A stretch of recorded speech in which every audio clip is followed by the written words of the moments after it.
Hola muchachos, soy el profesor Cristian y hoy día vamos a revisar conceptos básicos de la respuesta en frecuencia aplicada a sistemas.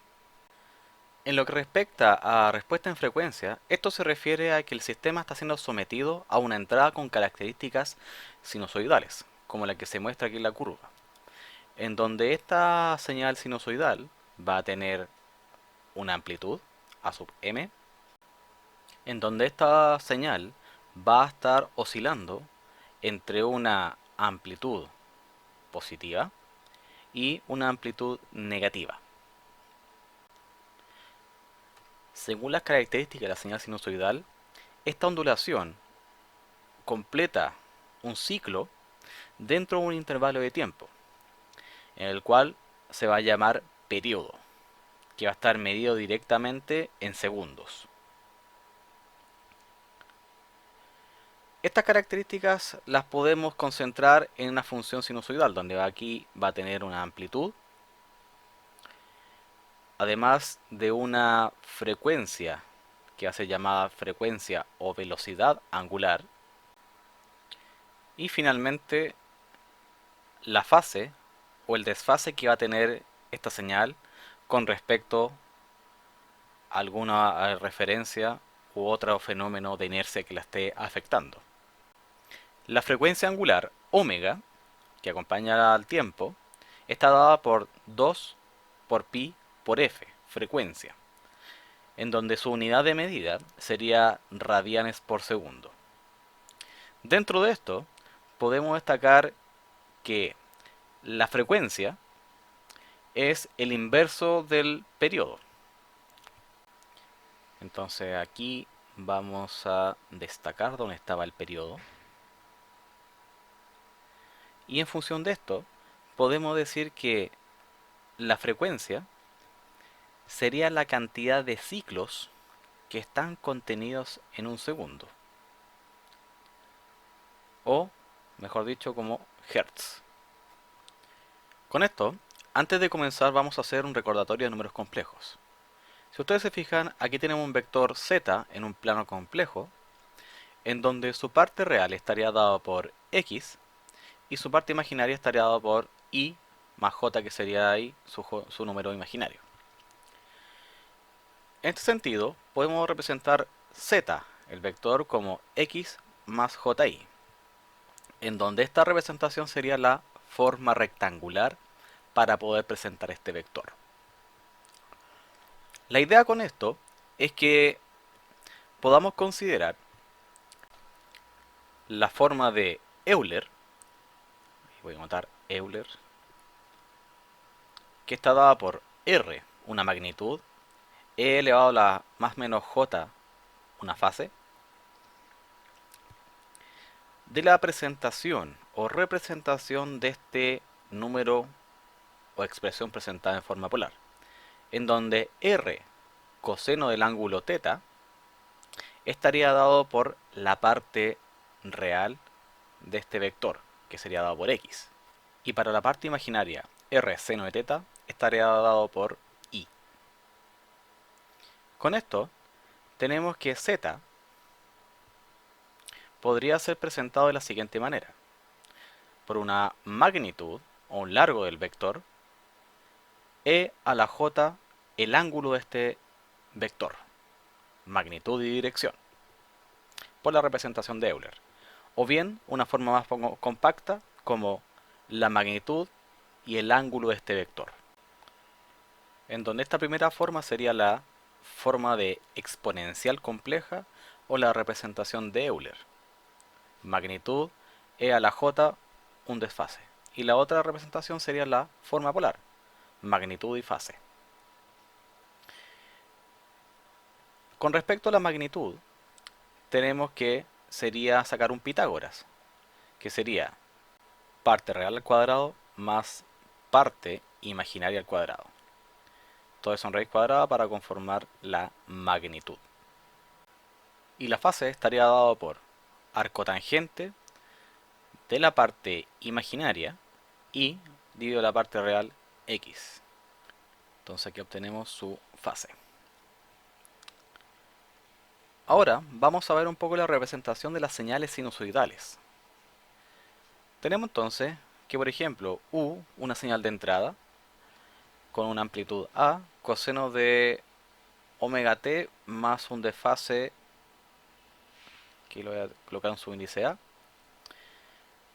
lo vamos a representar como su magnitud y la fase o el desfase que tiene, que sería la forma polar o fasorial de esto. Con esto, para poder saber cómo representamos estos números, tanto de forma polar como rectangular, vamos a un par de ejemplos.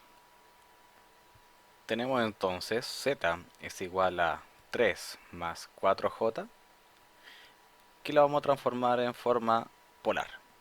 Bueno, su magnitud sería parte real al cuadrado más parte imaginaria al cuadrado, y el ángulo sería arco tangente de la parte imaginaria dividido la parte real. Todo esto aproximadamente da magnitud 5, ángulo de 53.13 grados. El segundo ejemplo sería un vector dado por 7 menos 2j, en donde lo transformaremos en su forma polar, como lo hicimos anteriormente.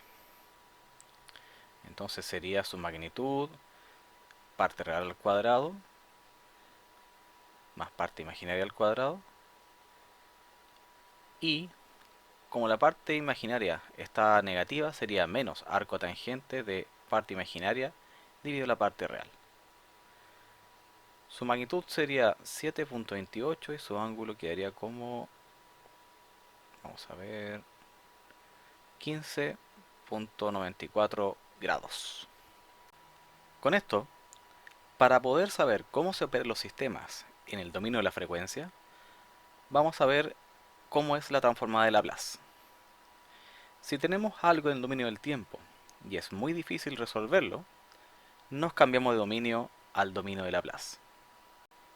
Aquí descomponemos el sistema en sus elementos característicos para así devolvernos al dominio del tiempo con el sistema completamente resuelto.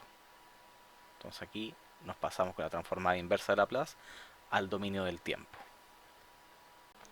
Con esto tenemos que la transformada de Laplace de una función estaría dada por la siguiente expresión.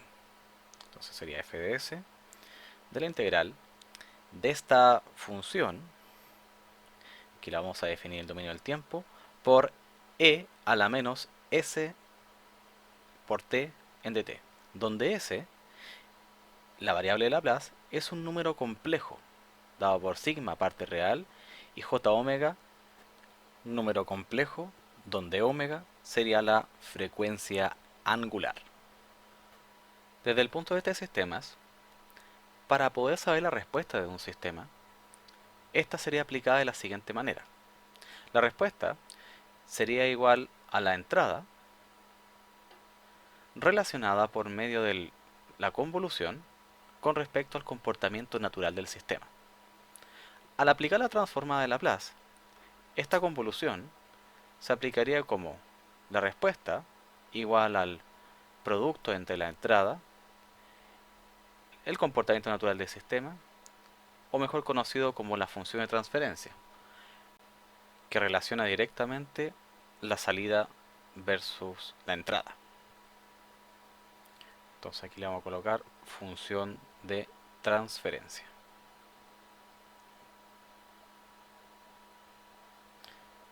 Ahí está. Con respecto a la transformada de Fourier, esta transformada aplica de la misma forma que la transformada de Laplace, solo que aquí estamos analizando solamente en el dominio de la frecuencia, siendo de esta forma que la transformada de Fourier es el caso particular de la transformada de Laplace. Esto cumple con la misma lógica de la transformada de Laplace. Si algo es muy complejo de resolver en el dominio del tiempo, nos cambiamos de dominio. Por lo tanto, estamos en el dominio del tiempo y nos cambiamos ahora al dominio de Fourier o al dominio de la frecuencia. Aquí descomponemos los elementos característicos del sistema en el dominio de la frecuencia o componentes frecuenciales. Y con esto nos devolvemos finalmente al dominio del tiempo con el sistema ya resuelto a través de la transformada de Fourier inversa. Entonces, al igual que la transformada de Laplace, la transformada de Fourier se expresa de la siguiente manera, siendo una integral de una función en el dominio del tiempo por e elevado a la menos j omega por t, toda la integral con respecto al tiempo. Por lo tanto, con respecto a sistemas, tenemos que la respuesta de un sistema en el dominio del tiempo va a ser igual a la entrada con respecto a la convolución del comportamiento natural del sistema.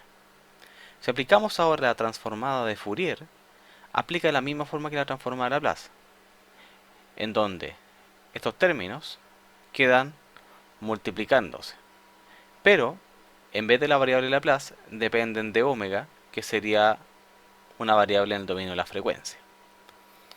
De esta misma forma podemos indicar que el comportamiento natural del sistema se puede expresar como el cociente entre la salida versus la entrada.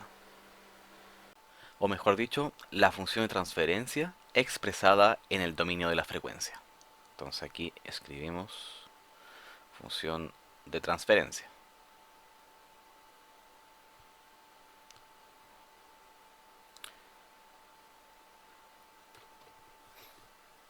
Por ejemplo, tenemos un sistema que aplicamos una entrada con una amplitud A y tiene un comportamiento sinusoidal, coseno de omega t más un desfase.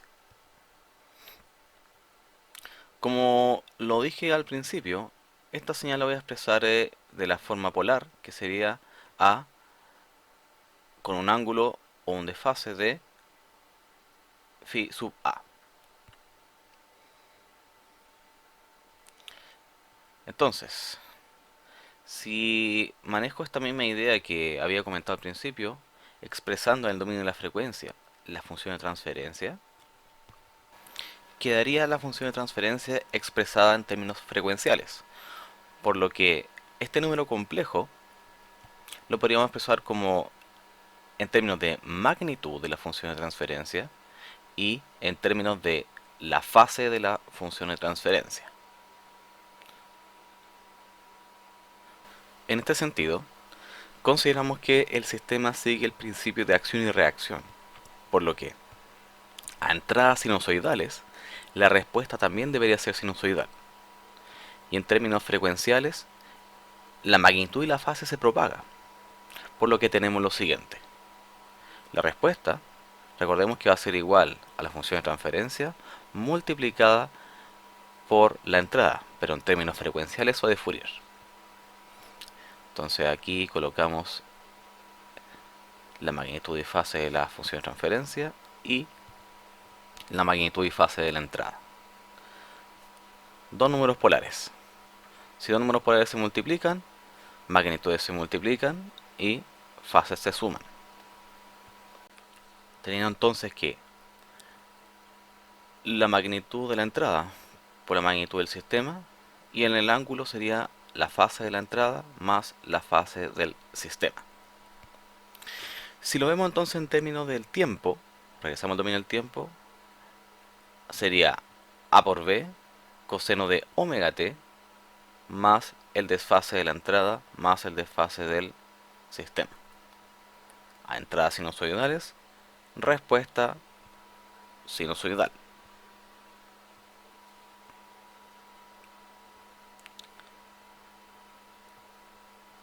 Ahora, con respecto al principio de retroalimentación, recordemos lo siguiente. Si establecemos entonces la función de transferencia equivalente entre la respuesta y la referencia o equivalente en lazo cerrado, tenemos que g de c por g de p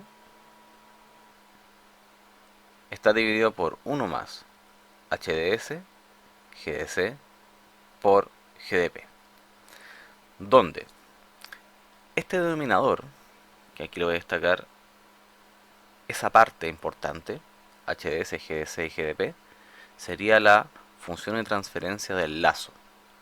Esos tres elementos entonces sería la función de transferencia del lazo, dado entonces por G0ds, que vamos a utilizar para poder definir los criterios de existencia del comportamiento en lazo cerrado de la siguiente manera.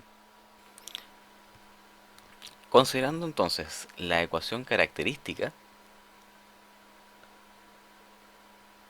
de este sistema entonces retroalimentado o en lazo cerrado,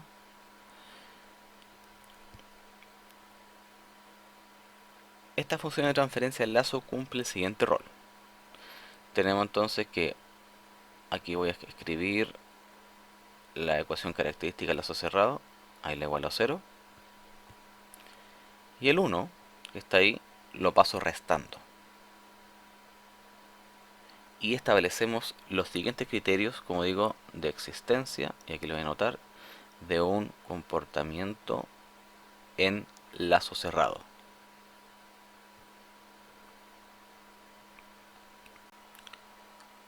Entonces, escribimos la función de transferencia del lazo, la cual queda igualada a menos 1, dado que el menos 1 lo pasamos restando en la ocasión anterior. Entonces aquí vamos a establecer algo que se llama la condición de magnitud, donde esta expresión, que es la función de transferencia del lazo igualada a menos 1, le sacamos la magnitud. O sea que la magnitud de HDS, GDC y GDP, cuando lo evaluamos en un polo deseado, que es un comportamiento característico deseado en lazo cerrado, va a ser igual a 1 cuando este comportamiento en lazo cerrado se puede lograr con las condiciones de la función de transferencia del lazo. O sea, esto va a ser igual a 1 siempre y cuando se cumpla las condiciones de existencia de esto. Entonces aquí voy a destacar nuevamente que esto sería el polo deseado en lazo cerrado. Ahora, también existe la condición de fase. Aquí escribimos entonces que establece lo siguiente. El aporte angular o el ángulo conformado entre las raíces de la función de transferencia del lazo hacia este polo deseado tiene que ser múltiplo impar de 180 grados cuando se cumple este comportamiento en lazo cerrado, o se puede lograr con las condiciones actuales del sistema retroalimentado.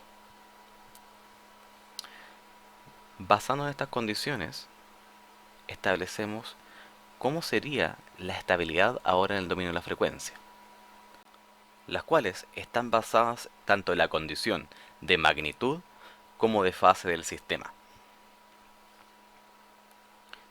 Entonces, esta primera condición se establece como el margen de fase y establece que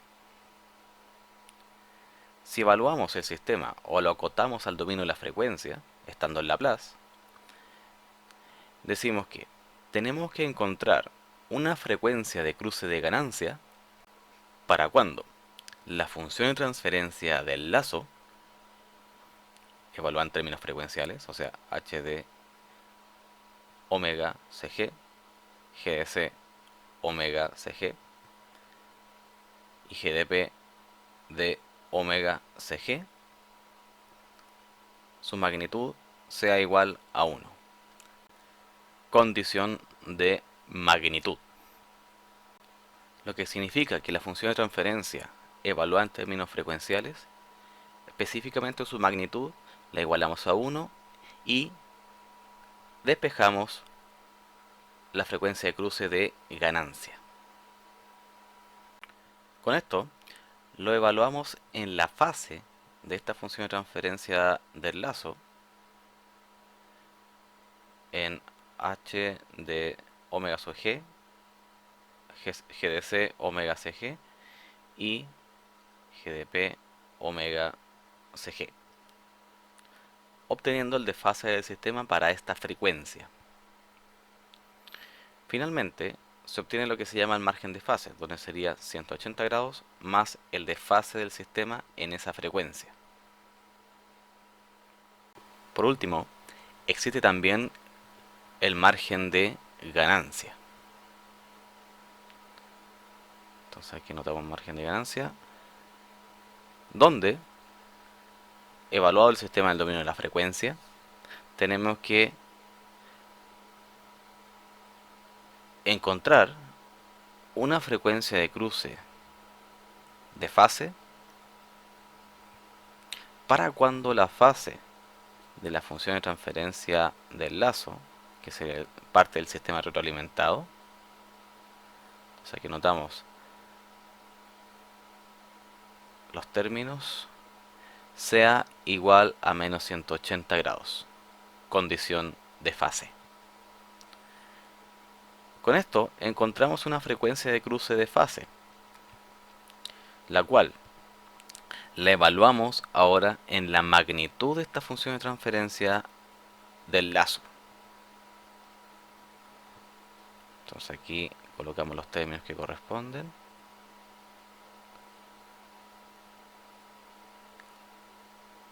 Y 1 partido la ganancia de este sistema evaluada en esa frecuencia daría el llamado margen de ganancia.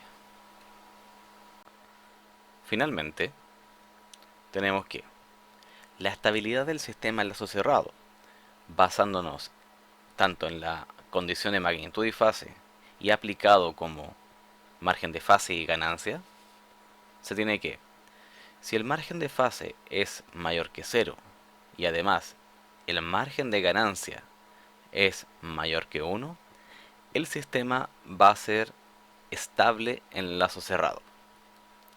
Entonces aquí colocamos estable en lazo cerrado. Ahora, esta explicación se refiere a lo siguiente. El margen de fase implica que cuánta fase tengo que agregarle al sistema para volverlo inestable. O sea, cuántas raíces tengo que agregarle en forma de controlador o una dinámica adicional para volverlo inestable. Y el margen de ganancia también dice lo siguiente. ¿Cuánta ganancia tengo que ponderarle al sistema para volverlo inestable?